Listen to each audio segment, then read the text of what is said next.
नमस्कार दोस्तों, स्वागत है आपका अपने YouTube channel bio hub by Virendra sir पर। दोस्तों, आज हम बायोलॉजी 11th बायोलॉजी की पहली कक्षा आज आरंभ कर रहे हैं।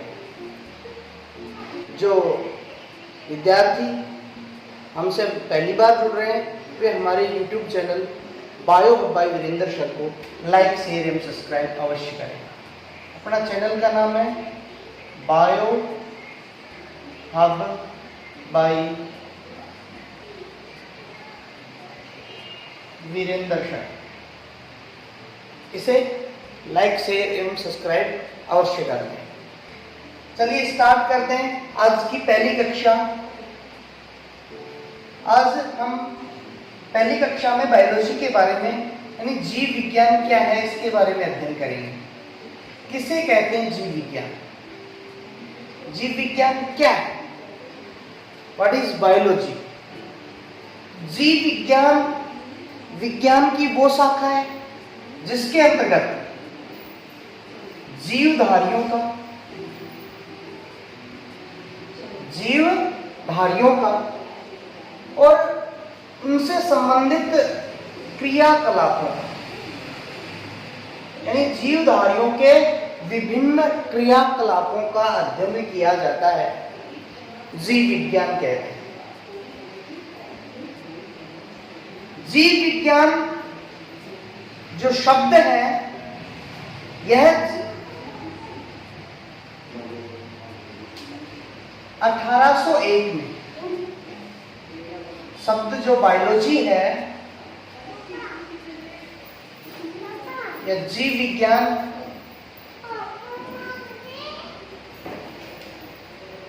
1801 में लेमार्क एवं ट्रेविनेंस द्वारा दिया गया। शब्द बायोलॉजी 1801 में लेमार्क और ट्रेविनेंस के द्वारा दिया गया। बायोलॉजी के अगर कई बार पूछता है जीव विज्ञान का जनक कौन है? जीव विज्ञान का जनक, ये तो शब्द है। शब्द बायोलॉजी लेमार्क और ट्रेविनेंस ने 1801 में दिया। और जीव विज्ञान का जनक किसे कहा जाता है? तो अरस्तु को जीव विज्ञान का जनक कहते हैं। ये जीव विज्ञान है, इसे दो भागों में बांटा जाता है। मेनली कितने भागों में बांटा जाता है? दो भागों में। एक तो होता है वनस्पति विज्ञान, दूसरा होता है जंतु विज्ञान। वनस्पति विज्ञान और जंतु विज्ञान। वनस्पति विज्ञान जीव विज्ञान की वो शाखा है जहां पे वनस्पतियों का अध्ययन किया जाता है। किनका अध्ययन किया जाता है? वनस्पतियों का, या वनस्पतियों के जो जीवन है उनके अंदर विभिन्न जो क्रियाकलाप होते हैं या उनमें किस प्रकार से पोषण, पाचन, श्वसन, उत्सर्जन ऐसी क्रियाएं किस प्रकार से संपन्न होती हैं, उस जीव विज्ञान की शाखा को वनस्पति विज्ञान कहते हैं। यानी वनस्पति विज्ञान के अंतर्गत वनस्पतियों अर्थात पेड़ पौधों का अध्ययन हम करते हैं।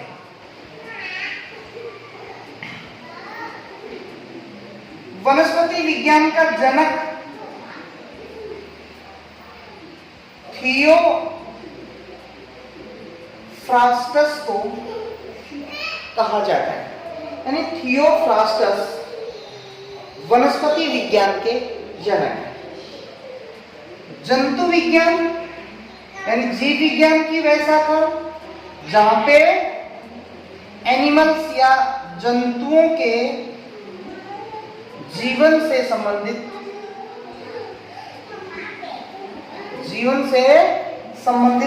विभिन्न क्रियाकलापों का अध्ययन करेंगे। क्या कहलाता है? वनस्पति विज्ञान, सॉरी, जंतु विज्ञान, जंतुओं के जीवन से संबंधित विभिन्न जो क्रियाकलाप हैं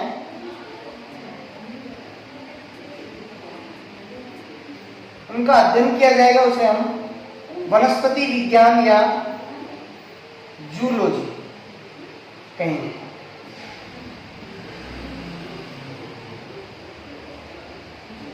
बोटनी यानी जंतुओं के जीवन से संबंधित जो क्रियाकलापों का अध्ययन करेंगे उसे जंतु विज्ञान या जूलॉजी कहा जाता है। जंतु विज्ञान के जो जनक हैं ये अरस्तु हैं। जंतु विज्ञान के जनक कौन है? अरस्तु। चलिए दोबारा से देखते हैं, जीव विज्ञान किसे कहेंगे?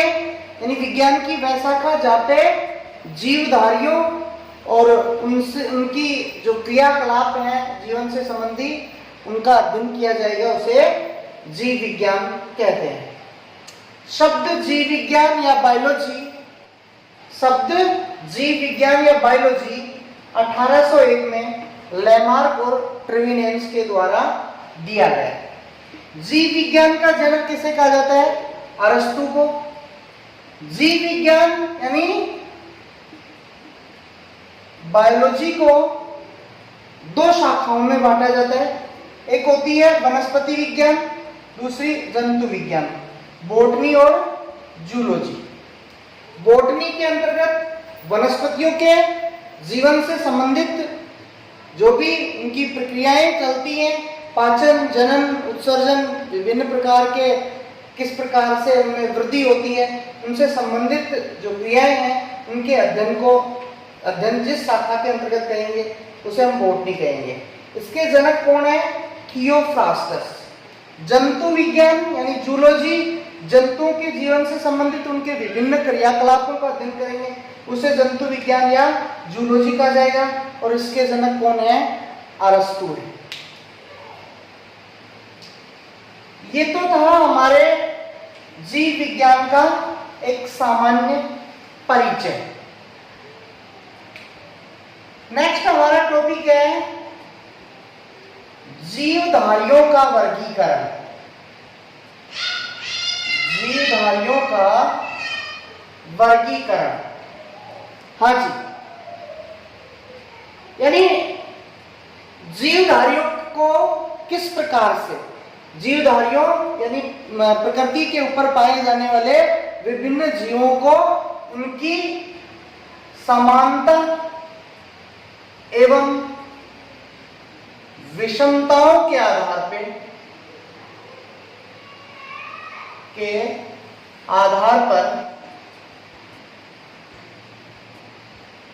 विभिन्न समूहों में बांटा जाना क्या कहलाता है? जीवधारियों का वर्गीकरण। और जिस शाखा के अंतर्गत जीवधारियों का वर्गीकरण किया जाता है, यानी जीव विज्ञान की वो शाखा जिसके अंतर्गत हम जीवों के वर्गीकरण से संबंधित अध्ययन करेंगे, उसे हम वर्गीकी या टैक्सोनॉमी कहते हैं। वर्गीकी या टैक्सोनॉमी कहते हैं। यानी जीवधारियों का वर्गीकरण किसे कहेंगे? जीवों को उनकी समानताओं एवं विषमताओं के आधार पर विभिन्न समूहों में बांटा जाना क्या कहलाता है? वर्गीकरण कहलाता है। वर्गीकरण कहलाता है। और जीव विज्ञान की वो शाखा जिसके अंतर्गत हम वर्गीकरण को पढ़ते या वर्गीकरण किया गया है उसे हम टैक्सोनॉमी या वर्गीकी कहते हैं। तो जीवों के वर्गीकरण का प्रथम प्रयास जॉन रे द्वारा किया गया। जॉन रे द्वारा यानी वर्गीकरण करने का प्रयास इनके द्वारा आरंभ किया गया, लेकिन ये जीवों को प्रॉपर तरीके से वर्गीकृत नहीं कर पाए। सिस्टमैटिक तरीके से जीवों को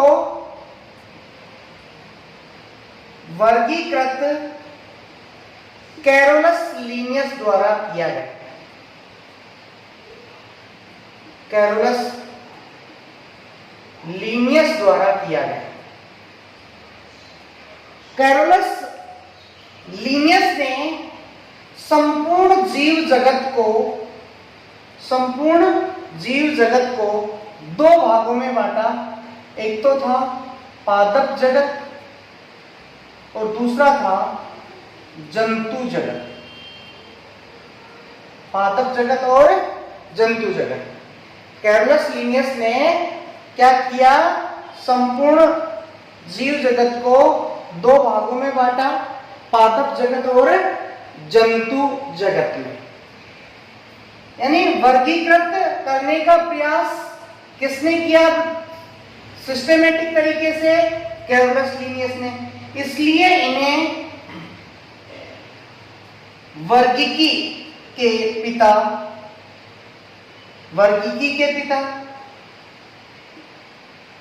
आधुनिक वर्गीकी के पिता कहा जाता है। किसे? कैरोलस लीनियस को।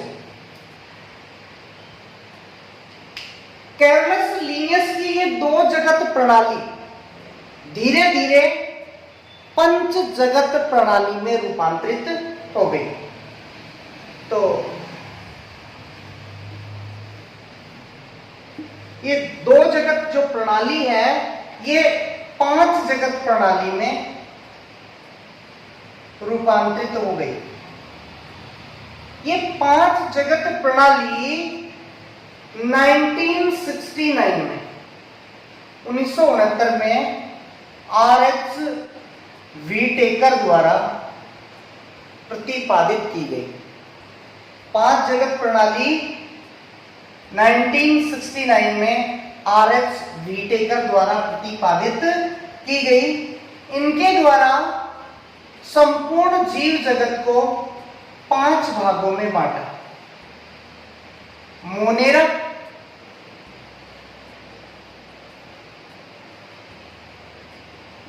प्रोटिस्टा,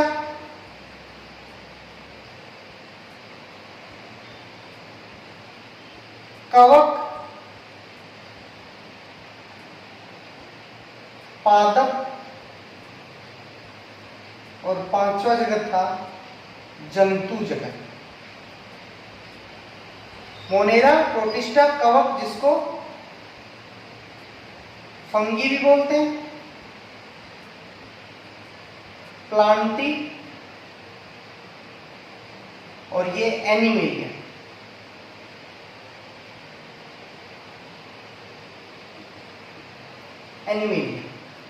पांच जगत इन्होंने बनाए।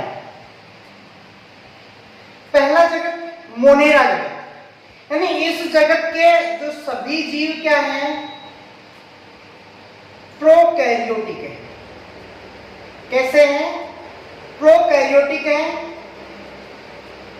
प्रोकैरियोटिक जीव वे होते हैं जिनमें सुगठित केंद्रक नहीं पाया जाता। मोनेरा के अंदर सभी जीव कैसे हैं? प्रोकैरियोटिक हैं। इसके अंतर्गत जीवाणु नील हरित शैवाल,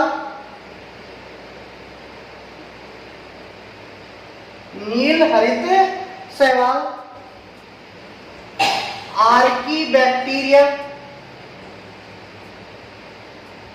जैसे निम्न श्रेणी के जीव सम्मिलित किए जाते हैं। दूसरा है प्रोटिस्टा, यानी इस जगत के अंदर एक कोशिक, इस जगत में एक कोशिक यूकैरियोटिक, एक कोशिक यूकैरियोटिक निम्न श्रेणी के जीव सम्मिलित होते हैं। जैसे इसका एग्जाम्पल हो जाएगा अमीबा।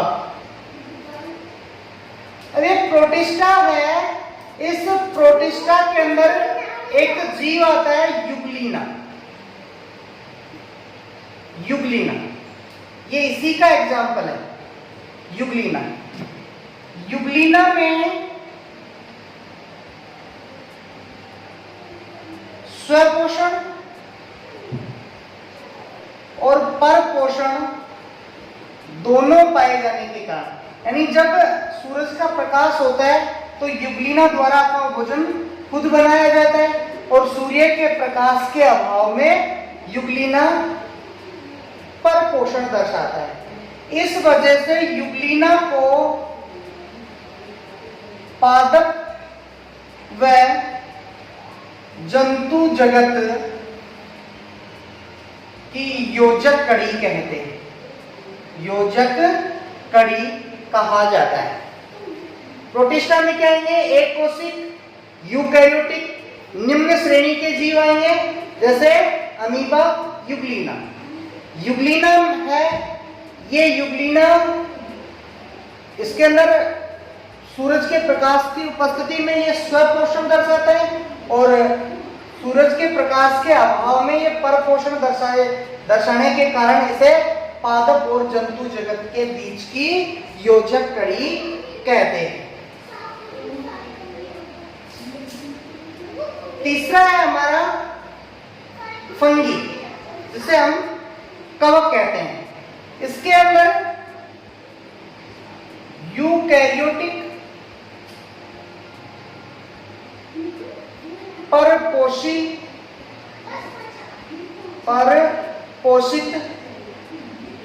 जीव सम्मिलित होते हैं।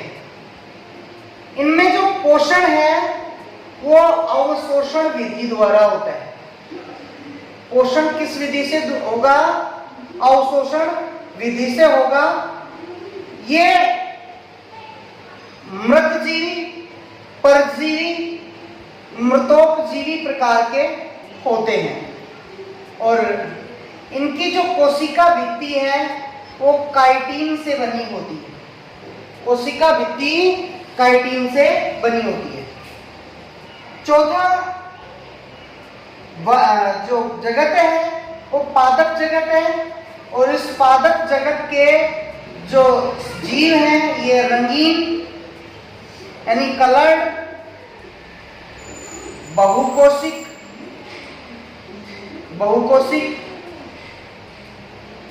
प्रकाश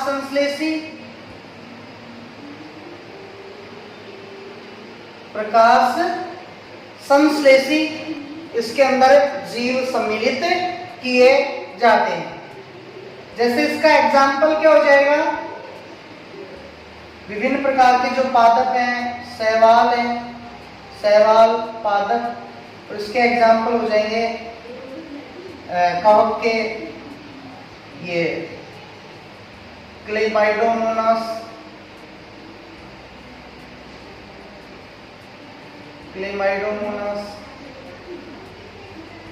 एस्परजीलस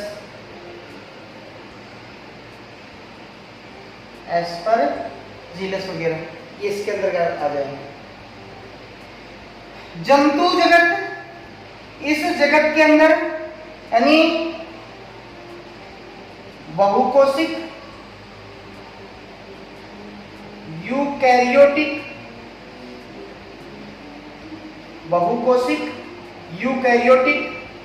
और इसमें भी ये यूकैरियोटिक होते हैं, परपोषिक जीव सम्मिलित होते हैं। जैसे मनुष्य सहित विभिन्न प्रकार के जीव जंतु इसके अंतर्गत सम्मिलित होते हैं। दोबारा से समझते हैं। 5 जगत प्रणाली आर.एच. व्हिटेकर द्वारा 1969 में प्रतिपादित की गई। इन्होंने संपूर्ण जीव जगत को 5 जगतों में बांटा: मोनेरा, प्रोटिस्टा, फंगी, प्लांटी और एनिमेलिया। मोनेरा जगत में प्रोकैरियोटिक जो जीव हैं वो सम्मिलित होते हैं, जैसे जीवाणु, नील हरित शैवाल, आर्की, बैक्टीरिया वगैरह, ये इसमें सम्मिलित होते हैं। प्रोकैरियोटिक कोशिकाएं वे होती हैं जिनमें सुगठित केंद्रक का अभाव होता है, सुगठित केंद्रक नहीं पाया जाता। दूसरा प्रोटिस्टा, इसके अंतर्गत एक कोशिक यूकैरियोटिक निम्न श्रेणी के जीव आएंगे, जैसे अमीबा, यूग्लिना, पैरामीशियम, इसके अंतर्गत आते हैं। यूग्लिना क्या है?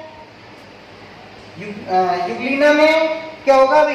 ये स्वयंपोषी और परपोषी दोनों स्थिति दर्शाता है, इसलिए इसे क्या कहेंगे हम? पादप और जंतु जगत के बीच की योजक कड़ी कहते हैं।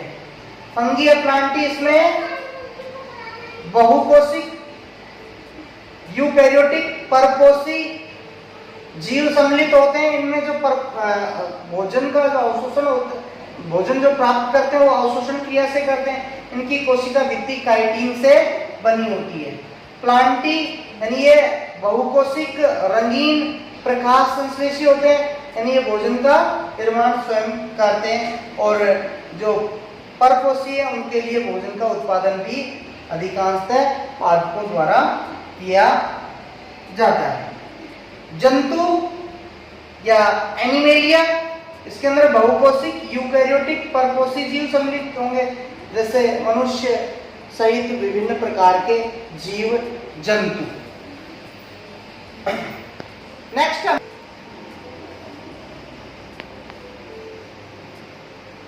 नेक्स्ट हमारा जो टॉपिक है वो है जीवों के नामकरण की पद्धति। जीवों के नामकरण की द्विनाम पद्धति। जीवों के जो नामकरण है इसकी द्विनाम पद्धति कैरोलस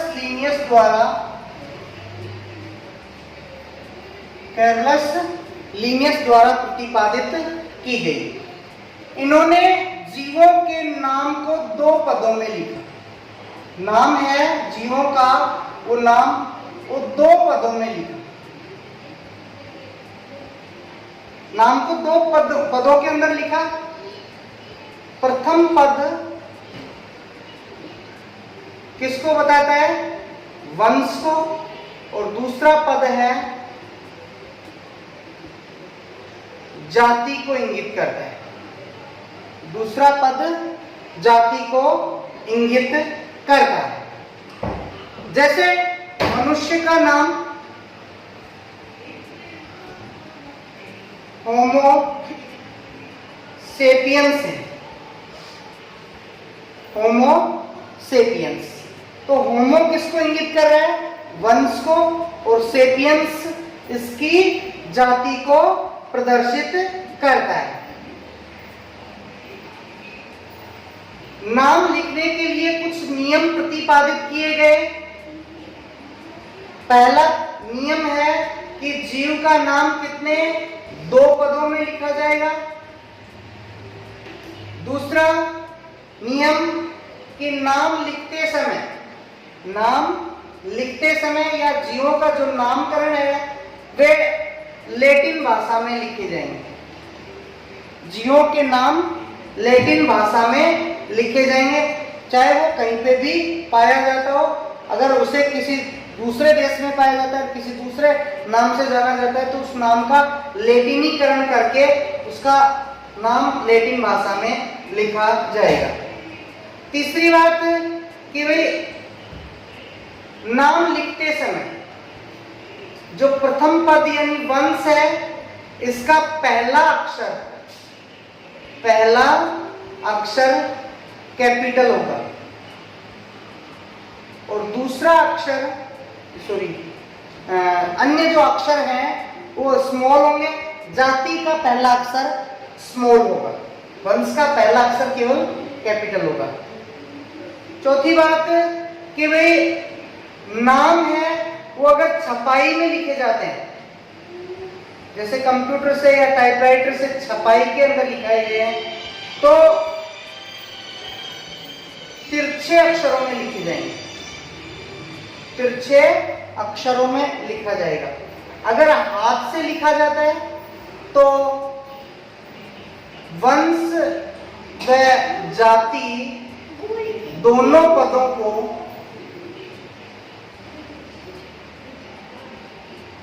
अंडरलाइन किया जाएगा, अंडरलाइन किया जाएगा। जैसे इस प्रकार से होमो को और सेपियंस को अलग अलग हम अंडरलाइन करेंगे।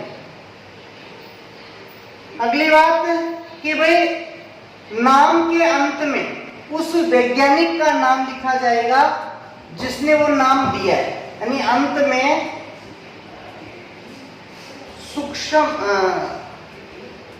सूक्ष्म रूप में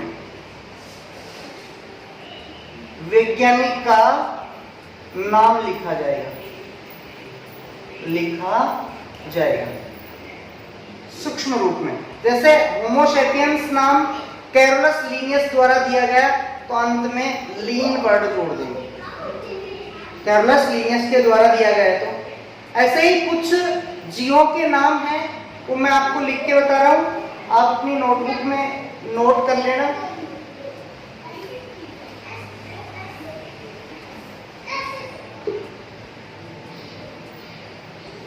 से मनुष्य का अभी लिखा था होमो सेपियंस, होमो सेपियंस। मेंढक का राना टिग्रीना।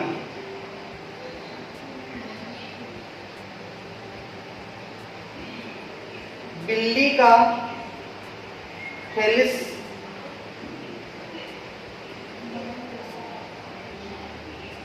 डोमेस्टिका।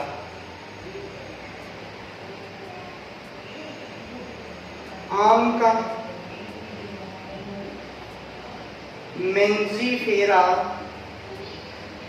इंडिका। धान या चावल ओराइजा सेटाइवा। गेहूं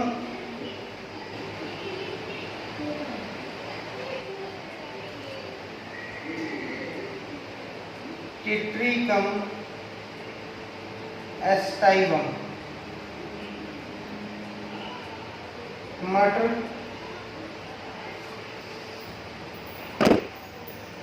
मटर का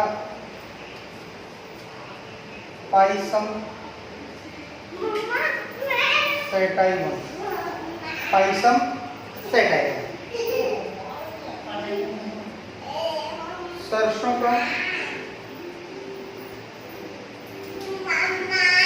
रेसिका कैम्पेस्टिस। तो ये नाम आप अपनी नोटबुक में नोट कर लेंगे। आज के लिए इतना ही। इससे आगे के टॉपिक हेतु हमारा नेक्स्ट वीडियो देखें। धन्यवाद।